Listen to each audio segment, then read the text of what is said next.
Зөхөлөгдсөн шагж гэлэн аав хүүг өргөж авах айл нь саахалд бууж 2 жил гэр бараагаараа оруулж дасгах гэж оролдожээ. Харин хүүгийн зөн совин хүчтэй юмсан уу тэр айлд орхоос цэрвж цух тааж гэрлүүгэн гүйдэг байсан гэсэн. Чихэр бурмаар аргалж угаад нэг орой эгчтэй нь хамт гэртээ хонуулж илдээ. Тэр үүрээр төрсөн гэр нь ачаалаад явчихсныг өглөө мэдчихэд бяцхан хүү хоосон буурин дээрээ уйлж суусан юм билээ. 8 настай эгч нь дүүгэн тэр айлд дасгах санаатай сар шахан болсон гэдэг. Алгын чинээ дүүн эгчийгээ шөнө хүзүүдэн унтаж гарч орох бүрт хормойноос нь зүүгдэж бие засахт нь хүртэл дагдаг байв. Нэг удаа эгч нь бие засах нэрийдлэр харамгтай дов тойрч төөрүүлсээр дүүгэн орхисон. 3 настай хүү эгчийгээ дуудсаар хүний ганц өргөмөл хүү байх тавиландаа тэгж үлджээ. Тэр хүү бол бидний аав юм. Хаяа би тэр үед яагаад хүүхдийн айлд өргүүлдэг байсан болоо гэж боддог юм.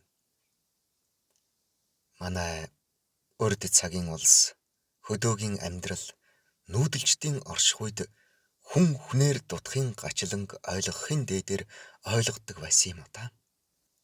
Одоо бол цаг өөр болжээ. Хүүхдээ хүнд өгөх гэдгийг ойлгоход нэм бэрх.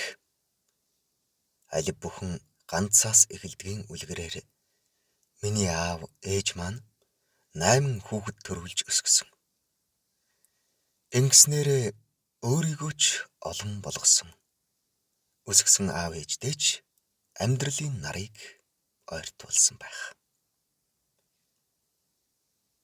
1999 онд буурал ээж минь аавын өсгсөн ээж бурхан боллоо.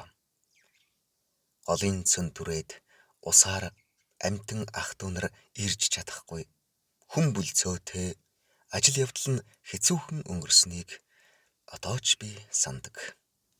Бидний хэдэн хүүхэд ээж нь өнгөрчхөд байхад огт ойлгохгүй байна гэж аавыгаа ихэд гайхаж байж билээ. Аав ойрын ганц найзтайгаа хамт эмээг нутглуулж ирчээд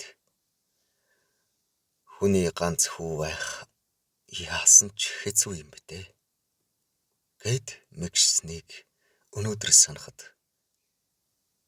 аавын минь голоор ямар их харуулсал урсаа болоо гэж бодогдно. Аавыгаа уйлахыг анхны бөгөөд эцсийн удаа харж билээ. Хөдөөгийн цөл хэрчүүдийн битүү хатуу сэтгэл гэж өөр юм байсан бололтой. Тэр үед аав маань өнөөгийн миний насан дээр байжээ. Өнөөдөр би орон зайн баримжааны тухай бодолд автаж сууна. Учир нь аав минь энэ ертөнцөөс буур сэлгээд удаагүй. Аавыгаа нутаглуулах гэж үр хүүхэд хамаатан садан танил тохой бүхэн цуглаад ажил явдлыг гүйцээх гэж бужигнаж байна. Яагаад орон зайн тухай бодов гэхээр аавыгаа оршоох газар хүрэхийн тулд машиндаа зай гаргаж дор нь ивж явах хан эсгий хайж ховдын зах дээр яваа юм. Тэнд чинь бараг багтахгүй байх гэж найз нөхөд ах дүү нар хэлнэ. Гэвч би машиндаа л авч явмаар. Шин нутаг хүртлэх сүүлчийн замыг хамт туулмаар. Хичнээн олон удаа аавынхаа араар сундалж сургуультай хүргүүлэвд. бодлоо гүйцээхгүй бол хожим харамсах юм шиг. Ямар сайндаа л машиныхаа зайг хэмжиж үзлээ. Ааваас минь сөөм илүү юм багтана л да. Та бидний гарыг ганцганд хөлийг дөрөөнд хүргэсэнтэй харьцуулахын аргагүй л дээ. Угтаж үддэг хүний хормоотоо. Аав намайг сумдлаад сумын төвийн сургуулийн дотор байранд хүргэж өгдөгсөн. 90-ад оны картын барааны үед гурил будаа ховор хоногийн хоолтой байдаг үйсэн. Гэсэн ч ээж маань дотор байрны хүүхэд өлсдөг гэд боорцог хайрч тэврүүлнэ.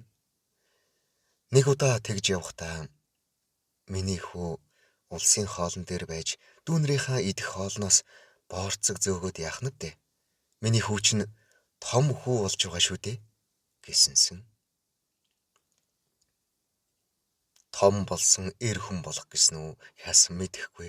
Би дараагийн удаа ээжийнхээ хайрж өгсөн боорцгийг гэрийн баруун хаяанд нууж үлдээгээд явлаа. Хэд хоногийн дараа аав миний хүү боорцгоо мартжээ гэсээр нөгөө хэдэн боорцгийг өвөртлөөд ирж билээ. Намар орой учир гол цахлаад зам хэцүүл байсан байж таарна. Хожимо бодоход алгын чинээ хүүхдэд юу ч хэлж хэвдэ гэж аав хэлсэн үгэндээ их гэмшсэн байх.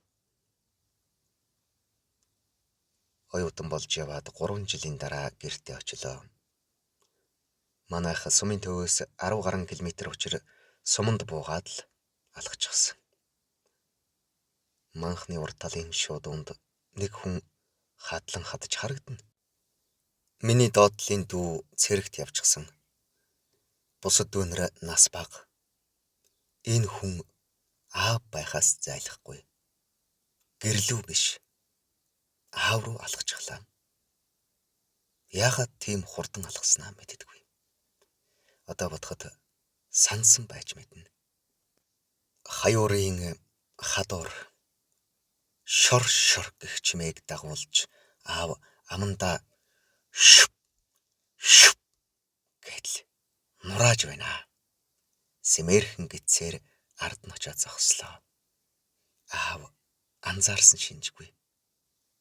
Хаюураа ирлэх гээд суухт нь аава олигтойхоо хадаад өгөөч гэхэд бондгос гэдэл зочоод эргэж харав. Хэсэг гацснаа. Би одоо зүудлээд байна уу? Миний хүү мөн үү? Гэд ус хийв.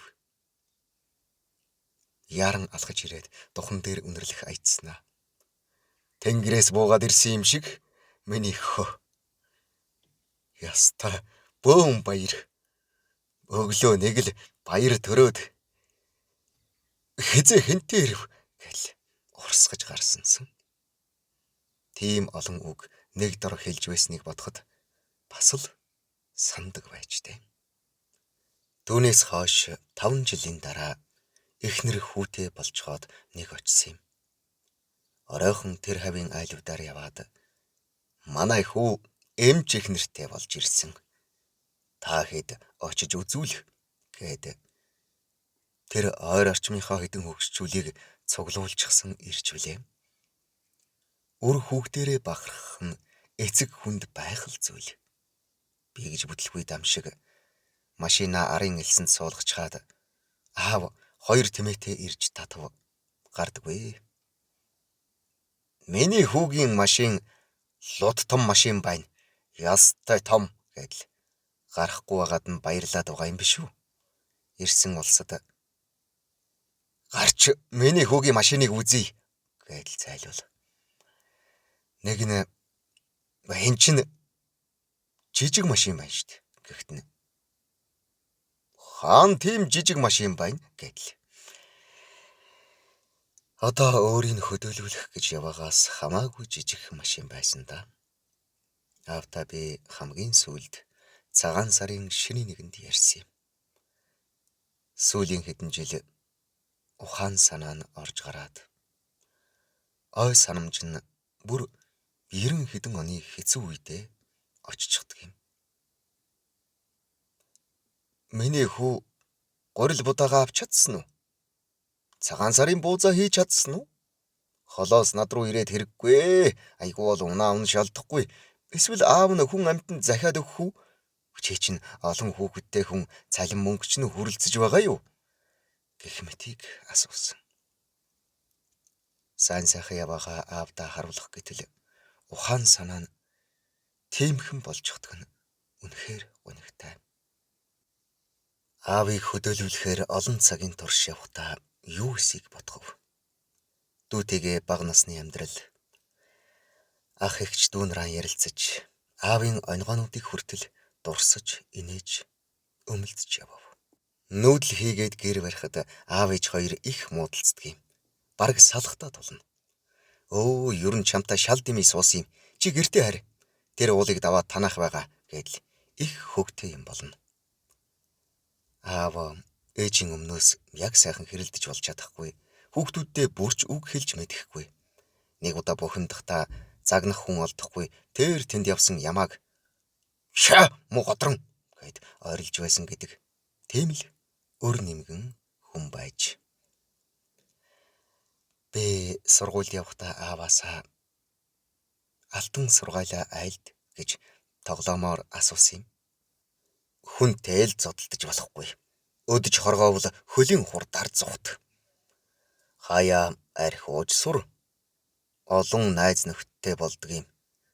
Аав шигээ доён найз нөхөдгүй ганцаараа хэлж байгаа юм. Хүн болов доо гэсэнсэн. Ээж хүүдэн арх уу гэж захидаг бэрх хүнээ чи гэд толгой сэгсэрч суусансан. Аав өөрөө арх тамхи огт хэрэглээгүй өтөлсөн. Дөрөвхөн дурдсан орон зайн тухай бодлоо сэдрээхэд алд би яах вэ? Хаач багтаж болох үе цач.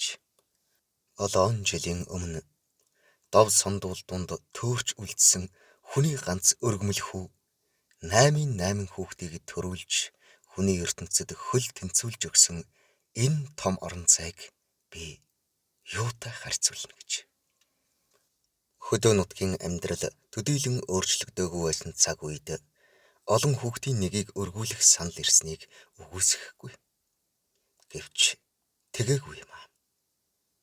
Эгч дүүнэр хоол унд гэх мэт арын албанд маш хариуцлагатай зүтгэж ирэх ёстой жамын өдрүүдийг бид хамтдаа даван туулж байгаа. Үлдэж хоцорсон ээж минь 10 гаруй жил хань ижлээ сайхан асарсан тул сэтгэлээ барьж л байв. Ойлох, уурлах, үүмэлдэх цаг бидэнд олтноо. Аавынхаа ажил явдлыг сайхан хийж дуусгасан бид. Мор эмээлэл гэж аав хэд хоногийн өмнөөс хэлдэг болсныг ээж минь дурсаж сууна. Юмс учиртай ажээ. Та минь биднийхээ сэтгэл зүрх, ой санамжид үргэлж мөнхөд амьдарч таарна. Таны харц, таны үнэр, таны үг, таны бодол оюун бидэнтэй цуг дуусах вүзээ. Аавыгаан оршоох их уртд замын тоосоо гөвөөд гэртээ ирэхэд бага охин минь өмнөхөөсөө их хүзүүдэд байх шиг. Та хангалттай уйлчихсан уу? Таягтай өвгөө өрөвдөөд байна гэдэл. Жаргаж зовхын алинд ч ах トゥ олуулаа байхын дэм түшиг их сайхан юм. Гэхдээ л муу аав минь ихэнхдээ л ядарч амьдрсан юм шиг санагдаад өрөвдөөд байх юм. Эр хүний нуруунд дээрх ачаа бусдын нүдэнд үзэгддэггүй.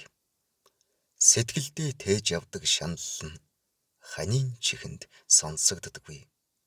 Өтөлж ядарч буйн үрийн нүдэнд харагддаггүй. Хойноосоо шатаж байсан ч урдаасаа дүнхийж байдаг уулыг аав гэдэг. Амьдралын мөр хөөгөөд ойр амьдраагүй дээ жаахан гэмшигэл юм.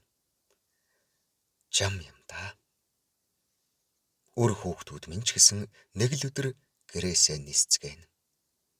Явж зүтгэж амьдрах хүүхдүүд минь гэдэл хойноос нь залбирч суухаас яахав? Хаяа нэгэн дээвэр дор цуглуулах гэж их л юм болох байх та. Хүүгийнхээ 1-р ангийн дэвтрийг хаяглахдаа аавыг өөртөөгөө биччих гээд байх юм билээ. Авдар дээрх аавын зургийн өмнө ганц цулал тонголзоод байх шиг нэг тийм хоосон мэдрэмж. Гантайч хүйтэн юм да энэ жил. Хизээ нэг асгарах юм болов.